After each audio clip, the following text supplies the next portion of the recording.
ஓம் சாந்தி. பாபாவின் நினைவோடு 28/1/2025 முரளிக்கான கேள்வி பதில்களை பார்க்கலாம். முதல் கேள்வி, பாபா குழந்தைங்களுக்கு என்ன சேவை செய்துள்ளார், அதை குழந்தைங்களும் கூட செய்ய வேண்டும்னு பாபா கேட்குறாங்க. அதுக்கான பதில், பாபா செல்ல குழந்தைங்களேன்னு சொல்லி வைரத்தை போல் மாற்றுவதற்கான சேவை செய்திருக்கிறாராம். அதுபோல் குழந்தைங்களாகிய நாமும் கூட நம்முடைய இனிமையான சகோதரர்களை வைரத்தை போல மாற்றணுங்கிறாங்க பாபா. இதில் கஷ்டமான விஷயம் எதுவுமே இல்லை. பாபாவை நினைவு செய்தீர்கள் என்றால் வைரத்தை போல ஆகிடுவீங்க என்று மட்டும் சொல்லணும் அப்படின்னு சொல்லியிருக்காங்க. இன்னொரு கேள்வியும் கேட்டிருக்காங்க, பாபா தன்னுடைய குழந்தைகளுக்கு எந்த ஒரு கட்டளை இட்டுள்ளார் அப்படின்னு கேட்டிருக்காங்க. அதுக்கான பதில், நம்ம யார்கிட்டையும் கடன் வாங்கக்கூடாதுன்னு சொல்கிறாங்க பாபா. அப்படி வாங்கினா 21 பிறவிகளுக்கு நிறைத்து கொடுக்க வேண்டியிருக்கும் அப்படின்னு சொல்லியிருக்காங்க. நீங்கள் யாரிடமும் கடன் பெறுவதற்கு சட்டமும் இல்லை அப்படின்னு சொல்லியிருக்காங்க பாபா. இந்த சமயத்தில் அனைத்தும் பொய்யான வருமானமாக இருக்குது அப்படிங்கிறத நம்ம தெரிஞ்சிருக்கிறோம். இவை அனைத்தும் அழிய போகுது, இவை அனைத்தும் சோழிகள் என்பதை பாபா பார்த்துருக்கிறாரு. நமக்கு வைரங்கள் கிடச்சிருக்குது. எனவே இந்த சோழிகளை வைத்து கொண்டு என்ன செய்ய போகிறீங்க அப்படின்னு பாபா யாரிடமும் கடன் வாங்கக்கூடாதுன்னு சொல்லியிருக்கிறாங்க. நெக்ஸ்ட்டு, நாம் மனிதர்களுக்கு எங்கு செல்வதற்கான யுக்தியை சொல்வதாக பாபா கேட்குறாங்க. அதுக்கான பதில், தூரமாக அழைத்து செல்லக்கூடிய பாபா இருக்கிறாரு. எவ்வளோ பேரை தூரமாக சாந்திதாமம் அழைத்து செல்வார்னு பாபா கேட்குறாங்க. எண்ணில் அடங்காதவர்களை அப்படின்னு சொல்கிறாங்க பாபா. ஒரு வழிகாட்டியின் குழந்தைங்களாகிய நீங்கள் அனைவருமே கூட வழிகாட்டியாக இருக்கிறீங்க. உங்களுடைய பெயரும் கூட பாண்டவ சேனையாக இருக்குன்னு சொல்கிறாங்க பாபா. மன்மனோபவ, பாபாவை நினைவு செய்யுங்க. குழந்தைங்களாகிய நம்ம கூட ஒவ்வொருவரும் தூரமாக சாந்திதாமம் செல்வதற்கான யுக்தியை சொல்கிறோன்னு சொல்கிறாங்க பாபா. பாபா இந்த உலகத்திலிருந்து எங்கேயாவது தூரமாக அழைத்து செல்லுங்கள் என்று சொல்லவும் செய்கிறாங்க. புதிய உலகத்தில் இப்படி சொல்ல மாட்டாங்க.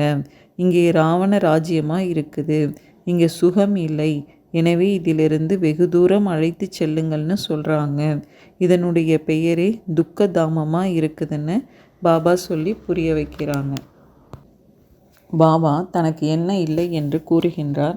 அதுக்கான பதில், நான் மறைமுகமாக இருக்கிறேன்னு பாபாவே சொல்கிறாரு. என்னை இந்த கண்களின் மூலம் யாரும் பார்க்க முடியாது. கிருஷ்ணருடைய கோயிலில் காலில் விழுந்து வணங்குவதற்காக ஒரு சிறு பலகையை வைக்கிறாங்க. நம்ம விழுந்து வணங்க எனக்கு கால்களே இல்லை அப்படிங்கிறாங்க பாபா. அதனால் தனக்கு உடலும் இல்லை, காலும் இல்லைன்னு சொல்லி புரிய வைக்கிறாங்க. யாரை வைரத்தால் எடை போட்டதாக பாபா கேட்கின்றார். அதுக்கான பதில், குரு ஆகாங்காவை தங்கம், வெள்ளி, வைரத்தினால எடை போட்டாங்க அப்படிங்கிறது நமக்கு தெரியுங்கிறாங்க பாபா. நேருவை தங்கத்தினால எடை போட்டாங்க. அவர் ஒன்றும் வைரத்தை போல மாற்றலை. பாபா நம்மை வைரத்தை போல மாற்றுறாரு. அவரை நீங்கள் எதோடு எடை போடுவீங்க அப்படின்னு பாபா கேட்குறாங்க. நீங்கள் வைரம் போன்றவற்றை என்ன செய்வீங்க, உங்களுக்கு அவசியமே இல்லைன்னு சொல்கிறாங்க. நெக்ஸ்ட்டு, பாபா நமக்கு எதை மாற்றி கொடுப்பதாக கூறுகின்றார். பதில், பாபாவை பொற்கொள்ளர்னு சொல்கிறாங்க. எனவே பாபா சொல்கிறாரு, உங்களுடைய பழைய பொருட்களை நான் மாற்றி கொடுக்குறேன் அப்படின்னு சொல்கிறாரு. யாராவது இறந்துடுறாங்க அப்படின்னா அவங்களுடைய பழைய பொருட்களை தோட்டிக்கு கொடுத்துட்றாங்க இல்லையா, அந்த மாதிரி உங்களிடம் இருந்து நான் என்னத்தை எடுத்துக்கொள்கிறேங்கிறாங்க பாபா. அதனால் நம்மக்கிட்டேருந்து எடுத்துக்கொள்கிறது 63 ஜென்ம பாவங்களை தான் பாபா நீக்கி விடுறதா சொல்லியிருக்கிறாங்க. நெக்ஸ்ட்டு, நாம் அனைவரும் யார் எனவும் நாம் எதற்கு களங்கம் ஏற்படுத்தக்கூடாது எனவும் பாபா கேட்டிருக்காங்க. அதுக்கான பதில், திரௌபதி ஒருவர் மட்டும் இல்லை, நீங்கள் அனைவருமே திரௌபதியாக இருக்கிறீங்கிறாங்க பாபா. பாபா நாங்கள் தூகில் உரிக்கப்படுவதிலிருந்து எங்களை காப்பாற்றுங்கள்னு நிறைய குழந்தைங்க கூப்பிடுறாங்கங்கிறாங்க பாபா. பாபா எவ்வளோ அன்போடு புரிய வைக்கிறாரு. குழந்தைங்களே, இந்த கடைசி பிறவியில் தூய்மையாக ஆகுங்க. பாபா குழந்தைங்களுக்கு சொல்கிறாரு, என்னுடைய தாடிக்கு மரியாதை வையுங்க, குலத்திற்கு களங்கத்தை ஏற்படுத்திடாதீங்க அப்படின்னு பாபா நம்ம குலத்திற்கு களங்கம் ஏற்படுத்தக்கூடாதுன்னும் நம்ம அனைவருமே திரௌபதிகள் தானும் சொல்லி புரிய வைக்கிறாங்க. நெக்ஸ்ட்டு, எப்படியெல்லாம் தங்களோடு பேச வேண்டும்னு பாபா கேட்டு இருக்கிறது என்ன? பதில்: பக்தி மார்க்கத்தில் சிலர் தேவதைகளோட பக்தி செய்து கொண்டிருக்காங்கங்கிறாங்க பாபா. இருந்தாலும் கூட புத்தி கடை தொழில் போன்றவற்றின் பக்கம் ஓடிக்கிட்டே தான் இருக்குது. ஏன்னா அதுலேருந்து வருமானம் வருதுங்கிறத புரிஞ்சிருக்கிறாங்க. புத்தி இங்கே அங்கே ஓடும்போது இந்த நினைவு ஏன் வருதுன்னு தன்னை ஒரு அறைந்து கொள்ளுவார்னு பிரம்ம பாபாவை சொல்கிறாங்க பாபா. அன்று பாபா தன்னுடைய அனுபவத்தையும் சொல்கிறாராம். எனவே இப்போது ஆத்மாக்களாகிய நாம் ஒரு பாபாவை தான் நினைவு செய்யணும். ஆனால் மாயை அடிக்கடி நம்மளை மறக்க வச்சிடுது, கோபம் வருது, மாயை புத்தி யோகத்தையே துண்டிச்சு விடுது. இப்படியெல்லாம் தங்களோடு நம்ம பேசிக்கொள்ளணும் அப்படின்னு பாபா சொல்லி புரிய வைக்கிறாங்க. நெக்ஸ்ட்டு, கட்டிட கலைஞர்கள் பாபாவிடம் என்ன கூறுவதாக பாபா கூறுகின்றார்? அதுக்கான பதில்: கட்டிடங்களை குழந்தைகள் தான் தாங்கள் இருப்பதற்கு உருவாக்குறாங்க. கட்டிட கலைஞர்கள் வருகிறார்கள் என்றால் அவர்களை தாங்கள் சென்று புதிய கட்டிடத்தில் இருங்கள்னு மதிப்பளிக்கப்படுது. சிலர் நாங்கள் ஏன் புதிய கட்டிடத்தில் இருக்கணும்னு கேட்குறாங்களாம். எங்களுக்கு பழையதே நன்றாக இருக்குதுன்னு சொல்கிறாங்க. நீங்கள் எப்படி இருக்கிறீர்களோ அப்படி நாங்களும் இருப்போம்னு சொல்கிறாங்க. நான் வள்ளல்ங்கிற அகங்காரம் எல்லாம் எங்களுக்கு இல்லை. பாப்தாதாவே புதிய கட்டிடத்தில் இருப்பதில்லைங்கிற போது நாங்கள் ஏன் இருக்கணும்னு கேட்குறாங்களாம். எங்களையும் தங்களோடு வைத்து கொள்ளுங்கள். எந்த அளவிற்கு தங்களுக்கு அருகில் இருக்கிறோமோ அந்த அளவுக்கு நல்லதுன்னு பாபா சொல்லியிருக்கிறாங்க. நெக்ஸ்ட்டு, யாருக்கு தண்டனையே கிடைக்கிறதில்ல அப்படின்னு பாபா கேட்குறாங்க. அதுக்கான பதில்: இப்போது தீர்ப்பிற்கான நேரமாக இருக்குங்கிறாங்க பாபா. அனைவருடைய கணக்கு வழக்கும் முடியுது. 8 மணி மாலை என்பது மதிப்புடன் தேர்ச்சி பெறுபவர்களுடையதாக இருக்குது. 8 மணிகள் தான் முதல் நம்பரில் செல்கிறாங்க. அவர்களுக்கு கொஞ்சம் கூட தண்டனை கிடைக்கிறது இல்லைங்கிறாங்க பாபா. கர்மாதீத்த நிலையை அடைந்து விடுறாங்க. பிறகு 108 வரிசை கிரமம்னு சொல்லுவாங்க இல்லையாங்கிறாங்க பாபா. சில குழந்தைங்க பின்னால் வந்திருக்கிறாங்க, ஸ்ரீமத் படி நடந்துகிட்ருக்குறாங்க. இப்படியே நீங்கள் ஸ்ரீமத் படி நடந்துகிட்டு இருந்ததுங்கன்னா மதிப்புடன் தேர்ச்சி பெற்றுடுவீங்கிறாங்க பாபா. 8 மணி மாலையில் வர முடியும்னு சொல்கிறாங்க. நெக்ஸ்ட்டு, உண்மையில் நாம் அனைவரும் யாருன்னு பாபா கேட்குறாங்க. அதுக்கான பதில்: உண்மையில் நம்ம அனைவருமே கூட நர்ஸுகளாக இருக்கோங்கிறாங்க பாபா. மோசமான மனிதர்களை தேவதை ஆக்குவது என்பது நர்ஸுக்கு சமமான சேவையாக இருக்குது. வந்து எங்களை தூய்மையாக்குங்கன்னு தூய்மையற்ற மனிதர்கள் என்னை அழைக்கிறாங்கன்னு பாபா சொல்கிறாரு. நீங்களும் கூட நோயாளிகளுக்கு இந்த சேவை செய்தீங்க அப்படின்னா உங்களுக்கு பலியாகி விசுவாசி ஆகிடுவாங்க அப்படிங்கிறாங்க பாபா. உங்களின் மூலம் காட்சியும் ஏற்படும். நீங்கள் யோகம் நிறைந்தவர்களாக இருந்தீங்க அப்படின்னா பெரிய பெரிய டாக்டர்கள் கூட உங்களுடைய கால்களில் வந்து விழுவாங்க அப்படின்னு பாபா நம்ம எல்லாருமே நர்ஸுகள்னு சொல்லி புரிய வைக்கிறாங்க. நெக்ஸ்ட்டு, நிறைய குழந்தைங்களுக்கு எதை பற்றி தெரிவதே இல்லை அப்படின்னு பாபா கேட்குறாங்க. அதுக்கான பதில்: மேகங்கள் புத்துணர்வு பெற வருது, பிறகு சென்று மழையாக பொழிந்து மற்றவர்களை புத்துணர்வு பெற வைக்கும். நிறைய குழந்தைங்களுக்கு மழை எங்கேருந்து வருகிறது என்பதே தெரியலைங்கிறாங்க பாபா. இந்திரன் மழை பொழிய வைக்கிறார்னு புரிஞ்சு கொள்கிறாங்க. சாஸ்திரங்களில் எவ்வளோ விஷயங்களை எழுதிட்டாங்க. நாடகத்தில் பதிவாகி இருக்கிறதுனால இது மீண்டும் நடக்கும்னு பாபா சொல்கிறாங்க. இதுலேருந்து நிறைய குழந்தைங்களுக்கு மழையை பற்றி கூட தெரியலை அப்படின்னு சொல்லியிருக்காங்க.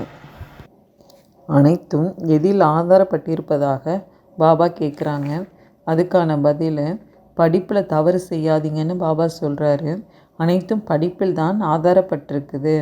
வக்கீல் சிலர் 1,00,000 ரூபாய் சம்பாதிக்கிறாங்க. சில வக்கீலுக்கு அணிவதற்கு கோட்டு கூட இருக்காதுங்கிறாங்க. அனைத்தும் படிப்பில் தான் ஆதாரப்பட்டிருக்கிறது. இந்த படிப்பு மிகவும் சகஜமானதுன்னு சொல்லி பாபா அனைத்துமே படிப்பில் ஆதாரப்பட்டிருக்கிறதுன்னு சொல்லியிருக்கிறாங்க. நெக்ஸ்ட்டு, எது வெறும் குறிக்கோள் மட்டும்தான் அப்படின்னு பாபா கேட்குறது என்ன? பதில்: யாருக்காவது காட்சி கூட ஏற்படலாம். காட்சி என்பது வெறும் குறிக்கோள் மட்டும்தாங்கிறாங்க பாபா. அதுக்காக படிக்கவும் வேணுங்கிறாங்க. படிக்காமல் யாராவது வக்கீலாக ஆக முடியுமா? காட்சி ஏற்பட்டதுன்னா முக்தி கிடைச்சிடுதுங்கிறது கிடையாது. மீராவுக்கு காட்சி ஏற்பட்டது, அதுக்காக கிருஷ்ணபுரிக்கு சென்று விட்டாருங்கிறதெல்லாம் கிடையாதுங்கிறாங்க பாபா. தீவிர பக்தி செய்கிறதன் மூலமாக காட்சி ஏற்படுது. இங்கே உறுதியான நினைவாக தான் இருக்குது அப்படின்னு பாபா காட்சிங்கிறது வெறும் குறிக்கோள் மட்டும்தான் அப்படிங்கிறாங்க. நெக்ஸ்ட்டு, குழந்தைங்க எதை புரிந்து கொண்டு செய்தீர்கள் என்றால் உயர்ந்த பதவி கிடைக்கும்னு பாபா கேட்குறது என்ன? பதில், தங்களுடைய தொழில் போன்றவற்றை சரீர நிர்வாகத்துக்காக செய்யுங்க. ஆனால் தங்களை ட்ரஸ்டி அப்படின்னு புரிந்து கொண்டு செய்யுங்க. அப்போ தான் உயர்ந்த பதவி கிடைக்கும்னு பாபா சொல்கிறாரு. பிறகு பற்று விலகிடும். இந்த பாபா எடுத்து சென்று கொண்டு என்ன செய்வாருன்னு கேட்குறாங்க பாபா. இவர் அனைத்தையுமே விட்டுவிட்டார். பிரம்ம பாபாவை சொல்கிறாங்க. வீடு வாசல் அல்லது மாளிகைகள் போன்றவற்றை கட்ட வேண்டியதெல்லாம் கிடையாதுன்னு சொல்லி பாபா நமக்கு புரிய வைக்கிறாங்க. நெக்ஸ்ட்டு, நம்முடைய தாக்கம் எப்பொழுது ஏற்படும்னு பாபா கேட்டிருக்கிறது என்ன? பதில், அபுரோட்டிலிருந்து இங்கு வரை வரிசை நிற்கும் அப்படிங்கிறாங்க பாபா. இப்போது நம்மளுடைய தாக்கம் ஏற்பட்டுச்சுன்னா புத்தி கெட்டுடுங்கிறாங்க. பெரிய மனிதர்கள் வர்றாங்கன்னா கூட்டம் கூடிடும். உங்களுடைய தாக்கம் கடைசியில் தான் ஏற்படணுங்கிறாங்க. இப்பொழுது இல்லைன்னு சொல்லி புரிய வைக்கிறாங்க. நெக்ஸ்ட்டு, எப்பொழுது தரிசனத்திற்குரிய மூர்த்தியாக ஆக முடியும்னு பாபா கேட்குறது என்ன? பதில், முழு உலகமுமே உலகத்தின் கண்களாகிய உங்களுடைய பார்வை பெறுவதற்கான எதிர்பார்ப்பில் தான் இருக்கிறாங்கங்கிறாங்க பாபா. உலகத்தின் ஒளிகளாகிய நம்ம தான் தங்களது சம்பூர்ண ஸ்டேஜ் முழுமையான நிலை அடைந்து விடும் பொழுது, அதாவது சம்பூர்ணத்தா முழுமை என்ற கண்களை திறந்து விடும் பொழுது ஒரு நொடியில் உலக மாற்றம் ஏற்படும்னு சொல்கிறாங்க பாபா. பிறகு தரிசனத்திற்கு உகந்த ஆத்மாக்களாகிய நீங்கள் உங்களது பார்வையினாலேயே பக்த ஆத்மாக்களை திருப்திப்படுத்தக்கூடியவர்களாக ஆகிடுவீங்க. பார்வையினாலேயே திருப்திப்பட்டுவிடக்கூடியவர்களின் நீண்ட கியூ இருக்குது.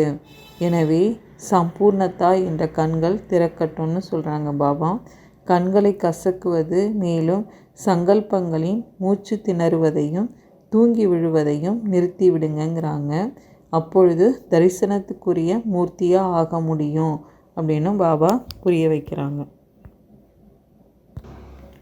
நெக்ஸ்ட்டு, நாம் என்ன ஆனோம் என்றால் வெற்றி கிடைக்கும்னு பாபா கேட்குறாங்க. அதுக்கான பதில், நிர்மலமான அப்படின்னா தூய்மையான சுபாவம், நிர்மாணத்தா அப்படின்னா பணிவுடைமையின் அடையாளமாக இருக்குதுங்கிறாங்க பாபா. அப்போ நிர்மலம் ஆனீங்க அப்படின்னா வெற்றி கிடச்சிரும்னு பாபா சொல்லியிருக்கிறாங்க. தேங்க்யூ பாபா. ஓம் சாந்தி.